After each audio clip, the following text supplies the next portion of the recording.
সময়খিনিত আপোনালোকৰ হেঁপাহৰ যুৱবাণীৰ সৈতে ষ্টুডিঅ'ত এয়া মই দেৱযানী বকলিয়াল। শ্ৰোতা বন্ধু, সাহিত্যৰ ভিন্ন ভিন্ন স্বাদেৰে সন্ধিয়াটি জীপাল কৰি তুলিবলৈ আজিৰ যুৱবাণীত সজাই আনিছো টুলুমণি গগৈৰ কেইটিমান কবিতা, মাধুৰ্য মাধৱ কলিতাৰ দুটিমান অনুগল্প আৰু ইমৰান হুছেইনৰ এটি কথিকা। প্ৰথমেই আগবঢ়াইছো ডিব্ৰুগড় বিশ্ববিদ্যালয়ৰ অসমীয়া বিভাগৰ গৱেষক ছাত্ৰী টুলুমণি গগৈৰ কেইটিমান কবিতা কেইটি পাঠ কৰি দিছো। কবিতাৰ শিৰোনাম অৱশেষত। তুমি যেতিয়া কৈছিলা তোমাৰ প্ৰিয় ঋতু বসন্ত আৰু সেউজীয়া তোমাৰ প্ৰিয়, মই কৈছিলো হেমন্তটো যে সপোন পুৰত হয়, সোণ জিলিকে।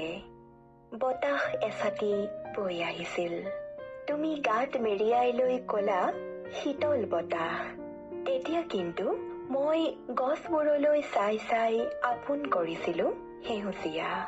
তুমি যেতিয়া তৰা গনি আছিলা, মই চাই আছিলো তেতিয়া আকাশলৈ, আৰু তুমি কৈছিলা সপোনবোৰ জোনাক। মনতে ভাবিছিলো তেতিয়াহলে কল্পনাবোৰ দুপৰৰ ৰ'দ। নদীখনৰ কাষত ৰৈ তুমি ভাবিলা বালিচৰটোৰ কথা, আৰু মই ভাবিলো বৈ যোৱা সুঁতিটোৰ কথা। গৈ গৈ নৈখনে সাগৰক সাৱটিব, আৰু বালিচৰে চাই ৰব নিৰ্লিপ্ত ভাৱে। তুমি কলা গোলাপ ধুনীয়া, মই কলো নহয়, খৰিকাজাই বেছি ধুনীয়া। তুমি চাগে ভাবিলা ফুলবোৰ এনেও ধুনীয়াই। তুমি কলা বেলিটো আছে বাবে ৰামধনু আছে, মই তেতিয়া কলো আৰু ডাৱৰৰ কণিকা নথকা হলেও নেদেখিলাহেঁতেন। তোমাৰ মতে বৰষুণবোৰ মাতিলৈ আকাশৰ মৰম।